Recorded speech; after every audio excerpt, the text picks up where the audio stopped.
Job update में आपका स्वागत है।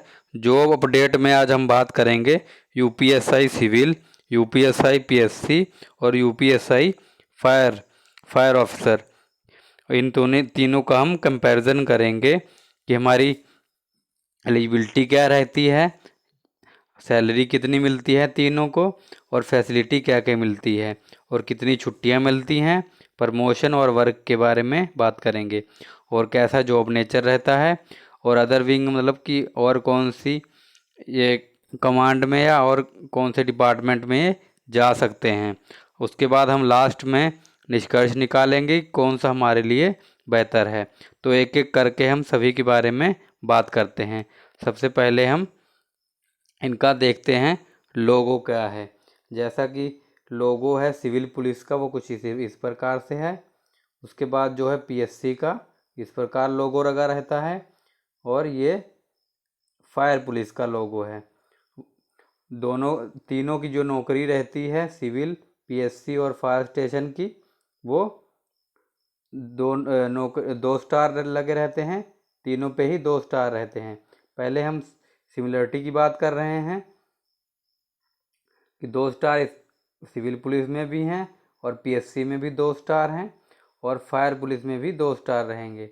लेकिन अब हम डिफरेंस की बात करते हैं। जैसा कि यहाँ पे उत्तर प्रदेश पुलिस लिखा हुआ है, यहाँ पे पीएससी लिखा हुआ है, और यहाँ पे यूपीएफएस लिखा हुआ है। तो आपको वर्दी का पता लग गया होगा, और लोगो कैसा रहता है उसके बारे में पता चल गया होगा। अब आगे हम बात करते हैं कि एलिजिबिलिटी क्या होती है। एलिजिबिलिटी में तीनों में ग्रेजुएट चाहिए, तीनों में ग्रेजुएट चाहिए। इसमें मेल मेल मेल और फीमेल दोनों रहेगा। सिविल पुलिस में भर सकते हैं, लेकिन पीएससी में सिर्फ मेल ही जा सकते हैं, और फायर पुलिस में सिर्फ मेल ही जा सकते हैं। अब इसमें हम देखते हैं कि कौन कौन से, जैसे कि यहाँ पे कोई भी ग्रेजुएट भर सकता है। इन दोनों में कोई भी ग्रेजुएट जो है बीए बीकॉम, जैसे बीए बीकॉम, कोई भी ग्रेजुएट बीएससी बीटेक सब इसमें अप्लाई कर सकते हैं। बट इसमें जो है फायर पुलिस में, इसमें साइंस स्ट्रीम का स्टूडेंट अलाउ रहता है। साइंस स्ट्रीम का स्टूडेंट इन द सेंस ये हुआ कि इसमें जो है 12th के बाद या ग्रेजुएशन जो है उसने साइंस स्ट्रीम से की होनी चाहिए, तभी आप फायर पुलिस में जा सकते हैं। आशा करता हूँ ये समझ में आ गया होगा। अब आगे हम बात करते हैं कि सैलरी। तीनों की जो सैलरी है वो 4200 ग्रेड पे के रहती है, सिविल की भी, पीएससी के भी, और फायर पुलिस के भी। अलाउंस पर जो है सैलरी का वेरिएशन हो जाता है। जैसे अलाउंस रहता है, कितना रहता है अलाउंस रहता है, इसमें जो है सिविल पुलिस में अलाउंस लगभग फिक्स रहता है। जैसे मान लीजिए एक जगह जैसे आपका लखनऊ में पोस्टिंग हो गई है, तो लगभग 1-2 साल आपकी पोस्टिंग यहीं पर रहेगी, तो अलाउंस जो लगभग रहता है वो उतना ही मिलता रहता है। तो जो सैलरी इन हैंड आती है वो लगभग 50-55 हज़ार आती है यहाँ पे। और जो है इसी तरह हम पीएससी की बात करते हैं, तो यहाँ पे अलाउंस जो है थोड़ा बढ़ जाता है। अलाउंस बढ़ कैसे जाता है, जैसे मान लीजिए ये आपका होम टाउन है, होम टाउन से आप जितनी दूर जाएंगे, जैसे कि आप यहाँ पे हैं तो अलाउंस कम मिलेगा, अब यहाँ पे पहुँच गए तो अलाउंस ज़्यादा मिलेगा। यानी कि डिस्टेंस आपके होम टाउन से, ये मान लीजिए होम टाउन है, होम टाउन से आप जितना डिस्टेंस पे रहेंगे उतना ज़्यादा अलाउंस मिलेगा। इसी तरह सिमिलर है कि अगर आप नक्सलाइड एरिया में हैं तब भी जो है अलाउंस पीएससी को ज़्यादा मिलता है। उसके बाद फायर पुलिस को ये भी इक्विवेलेंट रहता है लगभग सिविल पुलिस के, इनको भी ज़्यादा खास अलाउंस कुछ नहीं मिलता है। यानी कि जो सैलरी में हम देखा जाए तो लगभग पीएससी वालों की सैलरी ज़्यादा बनती है। यदि ये अपने होम टाउन से ज़्यादा दूर रहेंगे तब, अगर नज़दीक रहेंगे तो लगभग इनकी भी सैलरी जो रहेगी वो 50 से 55 हज़ार के बीच में रहेगी। आगे हम बात करते हैं फैसिलिटी कि किसको क्या सुविधा मिलती है। सॉरी, इसके लिए घर, चिकित्सा। घर तो सिविल पुलिस वालों को मिलता नहीं है, रूम यानी कि नहीं मिलता है। चिकित्सा और शिक्षा और बस सर्विस दी जाती है, क्योंकि जो है सिविल पुलिस में आपने देखा भी होगा, ये रेंट पर कहीं पे रूम लेकर रहते हैं जितने भी सिविल पुलिस के रहते हैं, क्योंकि ये वहाँ पे जो डिपार्टमेंट में इतने क्वार्टर या इतने रूम नहीं होते हैं कि इनको सबको दे दिए जाएं। पीएससी में अब हम बात करते हैं। पीएससी में घर मिलेगा आप, यानी कि एक पैक उसमें रहेंगे, जैसे कि हॉस्टल टाइप का रहता है, सिविल लाइन जिसको कहते हैं, वहाँ पे आप पैक रहेंगे। वहाँ पे सब फैसिलिटी मिलेगी, चिकित्सा की, शिक्षा की, बस कैंटीन सब इसमें मिलेगी। यानी कि देखा जाए तो पीएससी में सबसे ज़्यादा फैसिलिटी दी गई हैं। शिक्षा का जो है वो, जैसे आपके 2 बच्चे हैं तो उनको शिक्षा का अलाउंस मिलेगा, और चिकित्सा का अलाउंस जो है आपको और आपकी वाइफ को, और उसके बाद आपके मम्मी पापा को। और बच्चों का अलाउंस जो मिलेगा वो 21 साल से अगर छोटे हैं तो उनको चिकित्सा का अलाउंस जो है मिलेगा। इसी तरह फायर पुलिस में है। फायर पुलिस और सिविल पुलिस लगभग सेम अलाउंस रहता है। इनको भी कई बार जो है घर दिया जाता है स्टेशन में, कई बार नहीं मिलता है। अब आगे हम बात करते हैं, यानी कि इसमें फैसिलिटी में सबसे ज़्यादा फैसिलिटी पीएससी को दी जा रही है। अब आगे हम बात करते हैं छुट्टियों की, कि किसको कितनी छुट्टियां मिलती हैं। सिविल पुलिस में जैसा कि हम बात करें तो सिविल पुलिस में जो है छुट्टियां लगभग तीनों में सेम रहती हैं, जैसा कि स्क्रीन पे देख रहे हैं। लीव जो रहती हैं 30 दिन, सब में 30 दिन हैं। लेकिन जो है पहले आप समझ लीजिए अर्न लीव क्या होता है। अर्न लीव होता है कि जैसे ये अर्न लीव दी जाती है, ये 300 अर्न लीव यदि हो गई, आपको 300 डे हो गए, तो इसको आप किस में बदल सकते हैं, इसको सैलरी में बदल सकते हैं। जैसे कि 10 महीने की सैलरी, फिर आपको जैसे अब 30 का महीना रहता है तो कैसे होगा, ये आपको 10 मंथ का जो है सैलरी लास्ट में दे दी जाएगी। अब उसके बाद हम कैजुअल लीव जानते हैं। कैजुअल लीव क्या होती है? कैजुअल लीव में जैसे 30 दिन की मिलती है, जैसे शादी ब्याह इस तरह के फंक्शन रहते हैं तो आप जा सकते हैं अटेंड करने के लिए। पहले इसको समझ लीजिए, उसके बाद डिफरेंस जानेंगे। और स्पेशल लीव जैसे मेडिकल लीव, मैटरनिटी लीव, ये इमरजेंसी रहती हैं लीव। अब हम बात करते हैं कि किसको ज़्यादा छुट्टियां मिलती हैं और किसको कम छुट्टियां मिलती हैं। जो सिविल पुलिस का रहता है एसआई, उसको जो है वर्कलोड बहुत ज़्यादा रहता है, इस वजह से उसको छुट्टियां बहुत कम ही मिलती हैं। लेकिन जो पीएससी और फायर पुलिस रहते हैं उनको छुट्टियां अधिकतम मिल सकती हैं, यानी कि आप लेना चाहें तो ले सकते हैं। यानी कि हम देखेंगे तो फायर पुलिस को सबसे ज़्यादा छुट्टियां इसमें मिल सकती हैं। यहाँ पे रिकॉर्ड में दिखाएगा कि लगभग तीनों की सेम है, लेकिन जो है यानी कि वर्कलोड सबसे ज़्यादा सिविल पुलिस पे रहता है, उसके बाद पीएससी पे, यानी कि सबसे कम वर्कलोड रहता है फायर पुलिस पे।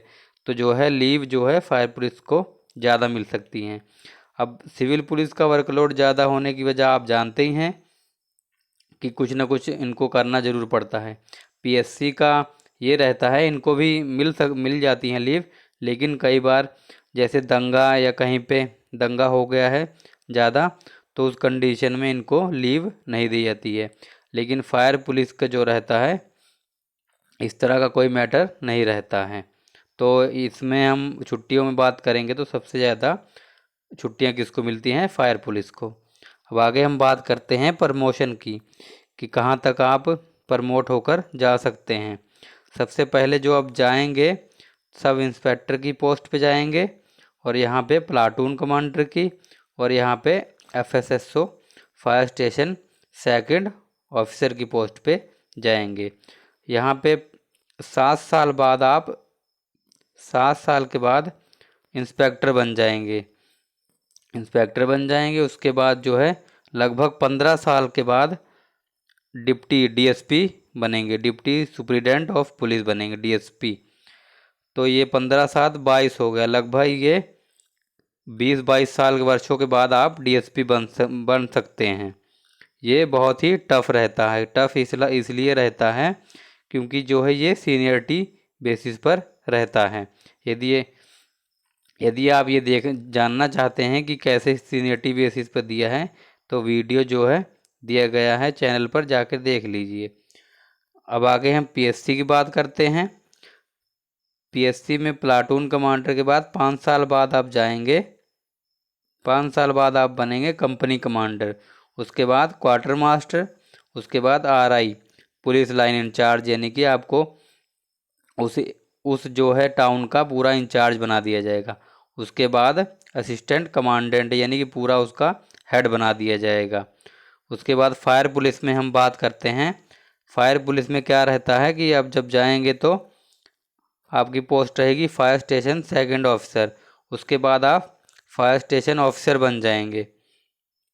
उसके बाद लास्ट में जो है चीफ फायर स्टेशन ऑफिसर बनेंगे। फायर स्टेशन ऑफिसर जो है इक्विवेलेंट होता है डीएसपी के, यानी कि डीएसपी के ये बराबर होता है, ये जो रहता है। अब हम बात करते हैं कि जो है प्रमोशन किस में जल्दी होता है, कौन सी विंग में और कौन से में कम प्रमोशन होता है। जैसा कि सिविल पुलिस में प्रमोशन के चांस बहुत कम रहते हैं, और जो है पीएससी में यहाँ पे प्रमोशन के चांस ज़्यादा रहते हैं। उसके बाद जो है फायर स्टेशन, यहाँ पे तो प्रमोशन के चांस बहुत ही ज़्यादा रहते हैं। यानी कि हम कंपैरिजन करें तो आप तीनों में सबसे ज़्यादा प्रमोशन किस में पा सकते हैं, फायर पुलिस में, उसके बाद पीएससी में, और सबसे लास्ट में जो है सिविल पुलिस में आपका प्रमोशन होगा। आगे हम बात करते हैं वर्क की, कि क्या काम रहता है तीनों का। तीनों का काम सेम रहता है कि जैसे कानून व्यवस्था बनाए रखना, ये तो रहता ही है। और इसमें जो है कानून व्यवस्था सिविल पुलिस में रहता है, और मामले की जांच और अंतिम रिपोर्ट जो भेजनी रहती है एसआई को भेजनी रहती है। उसके बाद वीआईपी ड्यूटी लगती है कि जैसे नेता या विधायक या सांसद आते हैं तो इनकी सिक्योरिटी के लिए भी आपकी ड्यूटी लगती है। ये हो गया सिविल पुलिस का। अब पीएससी में क्या रहता है, प्लाटून को लीड करना रहता है, यानी कि कहीं पे दंगा हुआ तो आप अपनी टीम लेकर वहाँ पे जाएंगे और उनको लीड करेंगे किस तरह दंगे को कंट्रोल किया जाए। उसके बाद प्लाटून सेक्शन की चेकिंग की जाती है कि आपके जो है प्लाटून हैं वो बाकायदा हैं कि नहीं हैं, ट्रेनिंग उनकी बाकायदा हो रही है कि नहीं हो रही है। उसके बाद इनका लास्ट काम रहता है, यानी कि आप कह सकते हैं कि जो पीएससी रहती है वो सिविल पुलिस के ऑर्डर पर काम करती है। यदि सिविल पुलिस से दंगा या कोई कानून व्यवस्था भंग हो रही है, उसको वो कंट्रोल नहीं कर पाई सिविल पुलिस, तो वहाँ पे पीएससी को बुलाया जाता है भीड़ पर नियंत्रण करने के लिए, और जैसा कि सिविल पुलिस की सहायता के लिए, यानी कि मॉब कंट्रोल के लिए पीएससी का उपयोग किया जाता है। इसी तरह फायर पुलिस का क्या काम रहता है, अग्निशमन का रहता है और छापेमारी का रहता है। छापेमारी का कहाँ करते हैं ये लोग, स्कूल और कॉलेज में और फैक्ट्री में, ऑफिस में, पेट्रोल पंप पे, गैस स्टेशन पर, इन सभी फायर सिस्टम इनका चेक करना रहता है, इनका फायर सिस्टम वर्क कर रहा है कि नहीं। जैसे आपने देखा होगा जब कंपनी या स्कूल या कॉलेज इस्टेब्लिश होता है तो एक फायर स्टेशन का ऑफिसर आता है, वो रिपोर्ट देता है कि हाँ जो है अग्निशमन यंत्र यहाँ पे मौजूद है और ये वर्क कर रहा है। तो इसी तरह ये लोग छापे मारती हैं। इनसे फायर पुलिस वालों से क्या है, अप्रूवल लेना पड़ता है कि ये फैक्ट्री जो है इसमें फायर अग्निशमन यंत्र लगा हुआ है। तो इनका काम यही रहता है कि जाके चेक करें स्कूल और कॉलेज में कि जो है फायर सेफ्टी इक्विपमेंट वर्किंग है या नहीं है, यही सब ये चेक करते हैं। आगे हम बात करते हैं जॉब नेचर का, कि कैसा काम रहता है। जैसा कि इसमें दिखा रहा है स्थाई, पहला है सिविल पुलिस की बात कर रहे हैं। सिविल पुलिस में जो रहता है स्थाई रहता है, जैसे आपकी पोस्टिंग हुई 1-2 साल, तो लगभग 1-2 साल एक ही जगह पे रहती है, यानी कि हम कह सकते हैं कि इसका जो है वो जॉब जो है स्थायी रहती है। उसके बाद दूसरे में पीएससी में बात करते हैं। पीएससी में रहता है अस्थायी रहती है, क्योंकि ये 1-2 महीने बाद चेंज होती रहती है।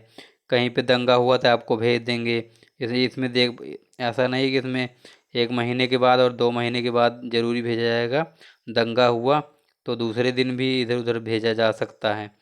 और जो फायर सबसे जो स्थायी जॉब रहती है वो फायर पुलिस की रहती है। उसके बाद हम देखते हैं कि इनको कौन कौन से हथियार दिए जाते हैं। हथियार इनको डेली ड्यूटी पे सिविल पुलिस को दी जाती है, और यहाँ पे इनको हथियार नहीं दिया जाता है। हथियार स्पेशल केस में दिया जाता है कि जैसे दंगा हुआ तब इनको हथियार दिया जाता है, और फायर पुलिस में कोई हथियार नहीं मिलता है। अब यहाँ पे हम बात करें कि सबसे स्थायी जॉब किसकी रहती है, तो सबसे स्थायी जॉब जो रहती है वो फायर पुलिस की रहती है। और सबसे जो है अस्थायी मूविंग, यानी कि ज़्यादा उलट पलट उथल पुथल किसको रहती है, पीएससी को रहती है, क्योंकि ये दंगों वगैरह में हिस्सा लेते हैं, उन्हीं को कंट्रोल करते हैं, तो इसलिए कहीं पे भी दंगे का पता नहीं रहता, इसलिए इनकी जॉब अस्थायी रहती है। अब आगे हम देखते हैं अदर विंग, यानी कि सिविल पुलिस वाले कौन कौन से और डिपार्टमेंट में जा सकते हैं। एंटी टेररिस्ट स्क्वाड बन सकते हैं, ये स्पेशल ऑपरेशन ग्रुप में जा सकते हैं, एंटी करप्शन सेल में भी जा सकते हैं, स्पेशल टास्क फोर्स में जा सकते हैं, और सीआईडी भी बन सकते हैं। पीएससी वाले कहाँ पे जा सकते हैं, ट्रैफिक पुलिस में, सेंट्रल वेयरहाउस कानपुर में ये जॉब कर सकते हैं, गवर्नमेंट रेलवे पुलिस में काम कर सकते हैं, स्पेशल टास्क फोर्स में जा सकते हैं, ट्रेनिंग सेंटर में तो ये रहते हैं कमांडर को ट्रेनिंग देने के लिए, और जो सिक्योरिटी विंग में जा सकते हैं किसी भी, और रिजर्व पुलिस में तो ये रहते ही हैं, रिजर्व में रहते हैं ये पुलिस जो है। यदि ज़रूरत पड़ती है तो सिविल पुलिस ये की यदि कमी पड़ रही है तो ये रिजर्व में रहते हैं, इनको हायर किया जा सकता है, इसमें सिविल पुलिस में लिया जा सकता है। उसके बाद फायर पुलिस वाले जो रहते हैं ये वहीं पे रहते हैं, फायर का ही कंट्रोल देखते हैं। आगे हम निष्कर्ष बात करते हैं। निष्कर्ष क्या है, निष्कर्ष ये है कि जो सबसे, यदि आप स्टूडेंट हैं तो यदि आपका ड्रीम है कि आप एसआई बनने के ऊपर आईपीएस बनना चाहते हैं और प्रिपरेशन करके हायर पोस्ट लेना चाहते हैं आईपीएस वगैरह की, तो आप फायर पुलिस उसके पहले ज्वाइन करिए, क्योंकि यहाँ पे आपको पढ़ने का टाइम मिल जाएगा। उसके बाद पीएससी को ज्वाइन करिए, और सिविल पुलिस को मत ज्वाइन करिए यदि आप आईपीएस या हाई ग्रेड की नौकरी करना चाहते हैं तो। उसके बाद लास्ट में जो है, यदि आप जो है समाज सेवा करना चाहते हैं तो आप सिविल पुलिस में जाइए। आपको जो है यानी कि यदि चस्का है कि मैं केस को सॉल्व करूंगा या रेपुटेशन के लिए काम करूंगा, तो जो है वो सिविल पुलिस बेटर है, क्योंकि जो सिविल पुलिस है वो आपको इज्जत पानी समाज में इज्जत के नज़रिए से देखा जाता है। और पीएससी का जो है इनको, क्योंकि ये लोग एक क्वार्टर में बंद रहते हैं तो इनकी जो है ज़्यादा डिमांड नहीं रहती है, तो इनको जो है समाज में उतना सिविल पुलिस के मुकाबले दर्जा नहीं मिल पाता है। उसी तरह सेम कंडीशन है फायर पुलिस की। और जो है सिविल पुलिस यानी कि इज्जत पानी सिविल पुलिस में ज़्यादा मिलती है, कि एसआई सर आए हैं, दरोगा सर आए हैं, तो सिविल पुलिस में ज़्यादा मिलती है। और यदि हम देखा जाए कि पढ़ने का टाइम सबसे ज़्यादा पीएससी में मिलता है। यदि वीडियो आपको पसंद आया हो तो निष्कर्ष ये निकला है कि सबसे बेटर जो जॉब रहती है वो फायर पुलिस की रहती है, उसके बाद पीएससी की रहती है, और एट लास्ट में जो रहती है वो सिविल पुलिस की रहती है। यदि आप शोहरत के लिए काम करना चाहते हैं, समाज सेवी बनना चाहते हैं, तो आपके लिए सिविल पुलिस सबसे बेहतर है। यदि आपको निष्कर्ष पता लग गया होगा, यदि कोई डाउट अब भी है तो आप कमेंट सेक्शन में पूछ सकते हैं। यदि आपने कट ऑफ का वीडियो नहीं देखा है तो हमारे चैनल पर आप जाकर देख सकते हैं। यदि आपने चैनल को सब्सक्राइब नहीं किया, सब्सक्राइब कर सकते हैं इसी तरह के वीडियो देखने के लिए। यदि और अपने अगर ये वीडियो अच्छा लगा हो तो अपने फ्रेंड के साथ शेयर कर दीजिए। वीडियो देखने के लिए आपका बहुत बहुत धन्यवाद।